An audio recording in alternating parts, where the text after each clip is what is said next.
Everyone, welcome back to my channel. कैसे हैं आप सभी? आई होप कि आप सभी अच्छे होंगे। तो जी अभी मॉर्निंग का टाइम हो रहा है और इस वक्त सुबह का टाइम लगभग 8 सवा 8 बजे के करीब हो गया है। तो यहाँ पर अभी किचन में आ गई हूँ मैं नाश्ते की तैयारी करने के लिए। और इससे पहले जो है एक बार मेरा नाश्ता बन भी चुका है। जैसे कि मोक्ष स्कूल गया है तो सुबह में इतना जल्दी जो है ना मैंने सिर्फ उसी को बना करके दिया नाश्ता की जो जल्दी से बन जाए, पहले वो स्कूल चले जाए। उसके बाद जो है ना मुझे नाश्ते में आज कुछ और भी बनाना था। और जैसे कि यहाँ पर लौकी रखी हुई है, मैंने निकाल करके रखा हुआ है इसको। तो मैं बनाऊंगी लौकी के कोफ्ते की सब्जी, जो कि सुबह में तो नहीं हो पाता है। जिस टाइम पर बच्चे स्कूल जाते हैं ना तो उस टाइम पर तो थोड़ा सा जल्दी से जो है ना काम करने होते हैं जिससे कि बच्चे टाइम पर चले जाएं। तो हबड़ तबड़ से भी रहते जब तक बच्चे स्कूल नहीं जाते ना, तो टेंशन से भी रहते क्योंकि बच्चों को भी बीच बीच में देखना होता है रेडी हुए अच्छे से, बैग वगैरह सब चीज़ें उनकी चेक करके जब वो चले जाते हैं तभी जो है ना आराम से सब काम हो पाते हैं। और थोड़ा सा टेंशन भी ख़त्म हो जाते हैं कि चलो बच्चे चले गए हैं, हस्बैंड तो लेट जाते हैं तो फिर मैं आराम से जो है ना नाश्ते की तैयारी कर लूँगी। सब्जी वगैरह जैसे बनती है सुबह में तो वो तो मैं सब सुबह में ही बनाती हूँ। सारी तैयारी मेरी सुबह में ही होती है आटा लगाने की। मैंने ये भी देखा है कुछ तो जो है ना आटा लगा करके रख देते हैं, लेकिन मैं नहीं लगा करके रखती, मुझे अच्छी नहीं लगती है। जो रखा हुआ आटा होता है ना तो उसकी रोटी अच्छी नहीं लगती है। सबका वैसे अपना अपना तरीका होता है। और दिन का आटा लगा हुआ तो फिर भी मैं बना लेती हूँ, लेकिन रात का आटा हुआ लगा करके जो है ना मैं नहीं रखती हूँ कि जैसे कि बच्चे स्कूल जाते हैं लगा करके रख देते हैं। तो मैं सुबह में ही आटा भी लगाती हूँ। सब्जी वगैरह कट करने का काम जो है रात में भी हो जाता है, लेकिन अगर टाइम नहीं हो पाता है, रात में अगर लेट हो जाए तो फिर सुबह में ही सारे काम होते हैं और टाइम से जो है ना निपट भी जाता है। थोड़ा सा जल्दी उठ करके बस ये रहता है कि फटाफट जो है नाश्ते की तैयारी में मैं लग जाती हूँ। बाकी तो हस्बैंड हेल्प करते हैं, जैसे बच्चे छोटे रहते हैं तो दिक्कत हो जाती है बच्चों के साथ सब काम जो है ना अकेले करना। तो मैं तो जो है ना किचन का काम संभाल लेती हूँ, बाकी हस्बैंड भी हेल्प कर देते हैं। या बीच बीच में जैसे मेरा खाना बनता रहता है, मेरे पास थोड़ा भी 5-10 मिनट का भी टाइम होता है ना, जैसे सब्जी बनाते हुए या खाना रोटी वगैरह बनाते हुए, तो फिर मैं मोक्ष का बैग वगैरह चेक कर लेती हूँ अच्छे से। तो थोड़ा सा तसल्ली हो जाती है बैग चेक करने के बाद। तो बस यहाँ पर जो है ना अभी मैं नाश्ते की तैयारी दोबारा से करने लगी हूँ। और सुबह मैंने बना करके दिए थे उसको नमकीन जवे, जो कि वो टिफ़िन में भी लेकर के गया है। और अभी जो है ना कढ़ाई में वो रखे भी हुए हैं, थोड़े बहुत जो है ना बच भी गए हैं। बच ही जाते हैं, एकदम से नाप करके तो नहीं भी बनता है। तो बस यहाँ पर मैंने जो है ना लौकी अच्छे से जो है ना छील करके कद्दूकस उसको कर लिया है। और लौकी में पानी जो है ना काफ़ी ज़्यादा निकल आता है, जैसे कि फ्रिज में भी रखी हुई थी, बल्कि मैंने इसको सुबह ही निकाल करके रख दिया था जिस टाइम पर मैं मोक्ष के खाने की तैयारी कर रही थी। तो उसी टाइम मैंने निकाल करके रख दिया था फ्रिज से बाहर निकाल करके। और इसका जो है मैंने पानी अच्छे से निकाल लिया है निचोड़ करके, क्योंकि फिर कोफ्ते जो है ना अच्छे से बनते नहीं हैं। पानी जो है ना काफ़ी ज़्यादा हो जाता है, जिससे कि पकौड़ी भी उनकी जो है ना अच्छे से नहीं बनती है। कोफ्ते जो हम रेडी करते हैं तो वो गीले गीले से हो जाते हैं, जो कढ़ाई में भी जो है ना फिर टूटने लग जाते हैं। तो बस यहाँ पर मैंने अच्छे से पानी निचोड़ करके इसको रख दिया है। और ऑयल कंटेनर की बोतल में जो है ना ऑयल ख़त्म हो गया था, तो यहाँ पर मैंने उसको फिल किया है पहले। उसके बाद यहाँ पर जो है ना अभी मैं कढ़ाई में डाल ले रही हूँ। और जो ये सफोला ऑयल आया था, तो ये जो सरसों का ऑयल होता है ना उससे थोड़ा हल्का होता है, पराठे वगैरह भी इससे अच्छे से बन जाते हैं। बल्कि सरसों के ऑयल से पराठे नहीं बनते हैं, क्योंकि ये ऑयल जो है ना गाढ़ा होता है, सरसों का ऑयल होता है, ये पराठे पर अच्छे से फैलता भी नहीं है। तो इससे तो मैं पराठे बहुत ही कम बनाती हूँ, बनाती ही नहीं हूँ। बल्कि सरसों के ऑयल में जो है ना थोड़ा सा टाइम भी लग जाता है, क्योंकि अच्छे से वो फैलता भी नहीं है पराठे के ऊपर। तो मैं ज़्यादातर करके या तो रिफाइंड में, या बच्चों को जैसे बना करके देती हूँ तो घी में बना करके दे देती हूँ। सबसे अच्छा तो ये रहता है, जैसे कि सरसों का ऑयल वैसे हेल्दी होता है, इतना ज़्यादा वो नहीं रहता है कि मतलब नुकसान करता है। रिफाइंड ज़्यादा नुकसान जो है ना करता है पराठे पूरी ये सब बनाने में, खाने में। बल्कि सब्जी में जो है मेरा सरसों का ऑयल ही जाता है। सब्जी जब भी मैं बनाती हूँ सरसों के ऑयल में ही बनाती हूँ। या फिर जैसे कभी मैं पूरियाँ वगैरह तलती हूँ, जैसे सरसों का ऑयल रहता है, मिक्स करके थोड़ा सा मैं डालती हूँ। या तो फिर ऐसा होता है जैसे पराठे बनाने होते हैं ना, तो उसको अच्छे से पका ले कढ़ाई के अंदर ही इस तरह से, तो जो ऑयल बचता भी है ना मेरा, मैं उससे पराठे बनाती हूँ, जिससे कि पराठे जो है अच्छे से बन जाते हैं। अगर सरसों का ऑयल यूज़ करना होता है पूरी या पराठे के लिए, तो पहले उसको अच्छे से पका ले, तो वो इतना जो है ना हैवी नहीं होता है, मतलब अच्छे से काम जो है हो जाता है उसमें, और वो नुकसान भी नहीं करता है। तो लौकी को कद्दूकस करने के बाद मैंने इसमें डाले थे मसाले जो भी जाते हैं, जैसे सब्जी के अंदर जाते हैं, तो सारे मसाले डालने के बाद मैंने इसको अच्छे से मिक्स कर लिया है। और हाथों से मैंने मिक्स किया। अभी तो थोड़ा सा आराम है हाथ में, तो मैं अभी इससे जो है ना काम कर पा रही हूँ, नहीं तो बड़ा ही दिक्कत हो गई थी। 2-3 दिन से तो ज़्यादा दिक्कत हो रखी थी। अभी तो फिर भी जो है ना आराम सा लग गया, मतलब नाखून थोड़ा सा बढ़ जाता है ना, नहीं तो नाखून ऐसे बीच से फट जाए और ब्लड भी जैसे इसमें से आया था ना, तो बड़ी दिक्कत हो गई थी काम करने में, जैसे बर्तन साफ़ करने में। मसाले वगैरह अगर लग जाते हैं तो भी काफ़ी ज़्यादा जो है ना दर्द होता है। तो फिलहाल यहाँ पर मैंने जो है ना कुछ काम तो बल्कि मैंने बैंडेड वगैरह लगा करके किया था, जैसे बर्तन साफ़ करने होते हैं ना, तो या तो कपड़ा बांध करके और या फिर जो है ना बैंडेड लगा करके तब जा करके मेरे घर के काम जो है ना हुए हैं।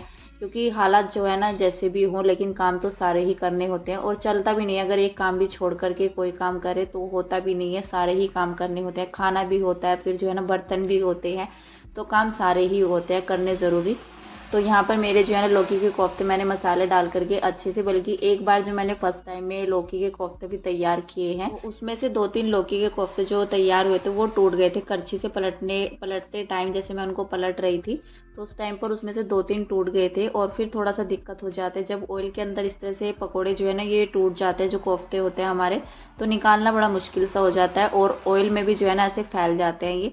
और यहाँ पर जो है ना बल्कि मैंने जब दूसरे टाइम में इनको तैयार किया तो अच्छे से बन गए थे और ऑयल मैंने इतना ही लिया था जितना मुझे नीड थी। फिर इसमें से मैंने ऑयल निकाला नहीं, जितना ऑयल बचा मैंने इसमें यहाँ पर तड़का अपना रेडी कर दिया है।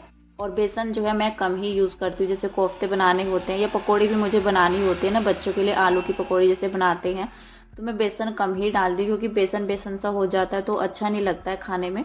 तो इसलिए बेसन का यूज़ मैं कम ही करती हूँ। मैंने पकौड़ी भी बनाई थी 1-2 दिन पहले, तो मैं बेसन का यूज़ कम ही करती हूँ, जिससे कि बच्चों को जो है ना आलू नज़र आए और क्रिस्पी से भी हो जाते हैं बच्चे, जो है ना खा करके खुश हो जाते हैं, उनको आलू ज़्यादा चाहिए होते हैं ना इसलिए। और कोफ्ते में जब बनाती हूँ तो भी बेसन का यूज़ थोड़ा कम ही रहता है, बस लिमिटेड ही रहता है, मतलब जितना कि कोफ्ते बन जाए बस इस तरह से थोड़ा सा बाइंडिंग जो है ना अच्छे से हो जाए लौकी की, बस इतना ही बेसन मैं ऐड करती हूँ। नहीं तो ज़्यादा बेसन सा हो जाता है तो भी जो है ना कोफ्ते की सब्ज़ी हमें अच्छी नहीं लगती है।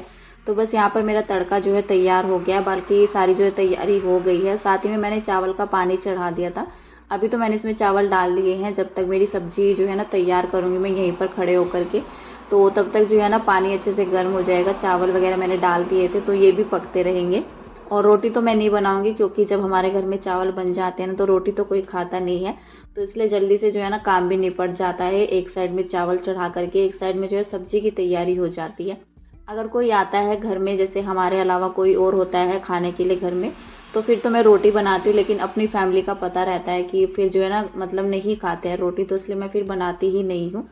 तो यहाँ पर मैंने अच्छे से सारे मसाले डाल करके प्याज वगैरह टमाटर और उसमें जो है ना चॉपर में मैंने इसको जो है ना चॉप किया है, तो मसाले अच्छे से तैयार हो जाते हैं। चॉपर में चॉप करने के बाद बारीक भी हो जाता है, जिससे कि टाइम जो है ना कम लगता है ग्रेवी पकने में। और टमाटर वगैरह ऐसे ही कट करके डाल देते हैं तो टमाटर को पकने में फिर थोड़ा सा टाइम ज़्यादा लगता है। अगर चॉपर में करते हैं तो मसाला जो है ना अच्छे से जल्दी से तैयार हो जाता है। तो यहाँ पर मैंने सारे मसाले इसमें डाल दिए थे और इसको जो है अच्छे से जब पक गए थे मसाले, जब ऑयल छोड़ देते हैं, उसके बाद मैंने यहाँ पर ये पानी डाल दिया था। पानी भी अच्छे से जब बॉईल हो जाता है उसके बाद यहाँ पर कोफ्ते मैं डालती हूँ, क्योंकि जब पानी अच्छे से पक जाता है ना तो इतना टाइम नहीं लगता है सब्ज़ी बनने में। और उसके बाद यहाँ पर मैंने कोफ्ते इसमें ऐड कर दिए थे, तो बस सब्ज़ी जो है ना बन करके तैयार ही हो गई है। थोड़ा सा बॉईल मैं इसमें और लगा दूँगी, अच्छे से पक जाएंगे और जो कोफ्ते भी हमारे थोड़ा टाइट से हो रखे हैं तो वो भी नरम हो जाएंगे। तो बस यहाँ पर मेरी जो है ना सब्ज़ी का काम ख़त्म हो गया। सब्ज़ी मेरी जब तक बनी उसके बाद जो है ना तब तक मेरे चावल भी पक गए थे, तो नाश्ते का काम मेरा ख़त्म हो गया है। और मेरा जो है ना घर का अभी तक कोई काम नहीं हुआ है, बस मोक्ष को नाश्ता कराने के बाद मोक्ष जो है ना 6:45 तक चला जाता है। उसके बाद मैंने जो है ना झाड़ू तो सॉरी मैंने पहले ही निकाल ली थी, जैसे सुबह की झाड़ू निकाली जाती है। उसके बाद मैं नहा करके और फिर जो है ना मतलब मैंने कर ली थी पूजा अपनी। तो अभी जो है ना बाकी पोछा वगैरह का काम मेरा रह गया है। और फिर भी किचन में जो है ना झाड़ू निकालना ज़रूरी होता ही है। जैसे नाश्ता बनता है ना तो थोड़ा बहुत तो जो है ना नीचे गंदा हो ही जाता है, जैसे शेल्फ साफ़ होता है, काउंटर टॉप, तो फिर पोछा अच्छे से नहीं लग पाता है। अगर पोछा लगाने से पहले ही झाड़ू लग जाए तो पोछा अच्छे से लग जाता है। अगर काफ़ी टाइम के बाद जो है ना पोछा लगता है झाड़ू लगाने के बाद तो फिर पोछा भी अच्छे से नहीं लगता है। कहीं ना कहीं जो है ना बच्चे कुछ ना कुछ गिरा ही देते हैं, तो फिर मुझे उठा करके उसको डस्टबिन में डालना होता है। जैसे कागज़ वगैरह अभी भी किशु ने जो है ना कुछ यहाँ पर ले रखा है और उसको भी जो है ना मतलब कुछ ना कुछ चाहिए होता है। बाकी वो खिलौनों से नहीं खेलता है, बाकी उसको अगर घर की कोई भी सामान उसको मिल जाता है, चीज़ें मिल जाती है तो उसको उठा करके वो घूमता है। खिलौने तो उसके जो है ना हमेशा एक साइड में रखे रहते हैं, थोड़ी ही देर के लिए खेलता है। जब उसका मन भर जाता है खिलौनों से तो फिर घर का कोई भी सामान उठा करके कभी इधर कभी उधर ऐसे ही घूमता रहता है वो। तो बस यहाँ पर मैंने जो है ना घर में पहले जो है झाड़ू लगाई, उसके बाद मैं यहाँ पर लगा ले रही हूँ पोछा।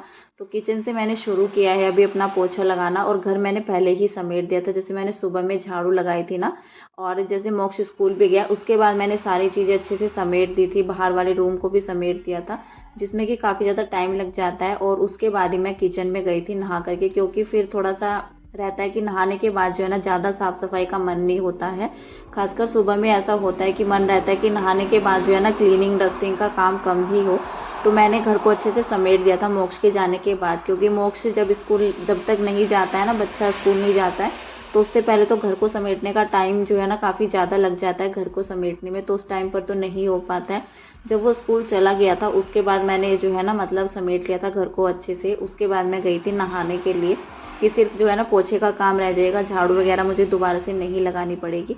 लेकिन किचन में और बाहर जो है ना बरामदे में मैंने झाड़ू फिर भी निकाली थी। रूम तो फिर भी जो है ना साफ़ सुथरा सा हो रखा था, लेकिन बच्चे बाहर की साइड में जो है ना ज़्यादा घूमते हैं। और अगर कीशु जल्दी उठ जाता है ना तो बिस्तर भी यहाँ से जल्दी उठ जाता है, क्योंकि बच्चे अगर लेटे रहते हैं ना तो फिर अगर मैं उसको उठा देती हूँ बीच में तो फिर उसकी नींद टूट जाती है, जिससे कि बच्चे जो है ना चिड़चिड़े से हो जाते हैं। अगर वो अपने आप से उठ जाता है तो दिक्कत नहीं होती है, बाद में चाहे वो 9 बजे सो जाए 10 बजे सो जाए तो फिर आराम से जो है ना काम हो जाता है बाकी सब। और बिस्तर जैसे पहले जल्दी से सिमट जाता है ना, सुबह के टाइम जो है ना जल्दी से निपट जाए, तो घर के कामों में इतना टाइम नहीं लगता है जितना जो है ना रूम को समेटने में और बेड वगैरह को सही करने में काफ़ी ज़्यादा टाइम जाता है, सारी चीज़ों को एक जगह रखने में। तो ये सब काम मैंने पहले ही निपटा दिए थे अपने, और उसके बाद मैंने लगा दिया था पोछा पूरे ही घर में। पोछा लगाने के बाद जो है ना हस्बैंड जाने लग गए थे, उनका टाइम हो गया था, तो मैंने पहले उनको नाश्ता दिया और उनका लंच बॉक्स रेडी कर दिया था। उसके बाद जो है यहाँ पर मैं किशु को नहला करके लाई हूँ अभी। तो बस ऑयलिंग कर रही थी मैं उसके बालों में, और उसको रहता है जैसे वो नहा लेता है ना तो बार बार सर में हाथ लगा करके वो इशारों से बोलता है। कुछ चीज़ें अभी वो बोलने लग जाता है, मतलब बोलता है, कुछ चीज़ें अभी नहीं बोलता है। तो धीरे धीरे जो है ना बच्चे काफ़ी चीज़ें जो है बोलने लग जाते हैं, लेकिन समझ आ जाता है जो भी इशारे वगैरह करके या थोड़ी बहुत जो बातें वो बोलता है, समझ में सारी बातें आ जाती हैं कि वो क्या कह रहा है। घर के सारे काम खत्म करने के बाद 10 सवा 10 बजे तक मैंने किशु को भी नहला दिया था, और हस्बैंड तो 9:45 बजे के करीब ही चले जाते हैं। तो बल्कि मैंने उसको बिठा दिया था टीवी चला करके सोने के लिए, तो वो बोल नहीं रहा था, उसने बोल दिया था मुझे कि मौन देखना है। तो बस इस तरह से जो है ना मैं उसकी बातें समझ जाती हूँ, तो मुझे समझ आ जाता है कि वो डोरेमोन देखने के लिए बोल रहा है। तो उसको मैंने बिठा दिया था टीवी चला करके। उसके बाद जो है ना काफ़ी देर के बाद किशु सोया, और फिर जो है ना मतलब मैं एडिटिंग वगैरह कर लेती हूँ अपनी वीडियो की। इस टाइम पर ही मुझे टाइम मिल जाता है थोड़ा सा, तो सीधा यहाँ पर जो है ना वीडियो मेरी बन रही है लंच टाइम में। तो मैं यहाँ पर रोटी बना ले रही हूँ, क्योंकि पापा जी भी हैं साथ में, तो फिर मैं रोटी बना दूंगी उनके लिए ही, बस मैंने बनाई थी, बाकी तो मैंने नहीं बनाई थी, क्योंकि बच्चे तो फिर चावल ही खाते हैं। बस लंच का काम मेरा ख़त्म हो गया था, पापा जी और को खाना खिला दिया था मैंने। उसके बाद यहाँ पर जो है ना मेरा पार्सल भी आ गया था, मीशो से मैंने इसको मंगवाया है। तो ये तो मैं कल के वीडियो में आप सभी के साथ शेयर करूंगी कि मैंने क्या मंगवाया है। फिलहाल आज के इस वीडियो का मैं यहीं पर एंड करूंगी, और मिलते हैं आपसे एक नेक्स्ट अच्छे से वीडियो के साथ। वीडियो अच्छा लगे तो प्लीज़ वीडियो को लाइक कर दीजिएगा, चैनल को सब्सक्राइब कीजिएगा। तब तक के लिए bye bye, take care and thank you.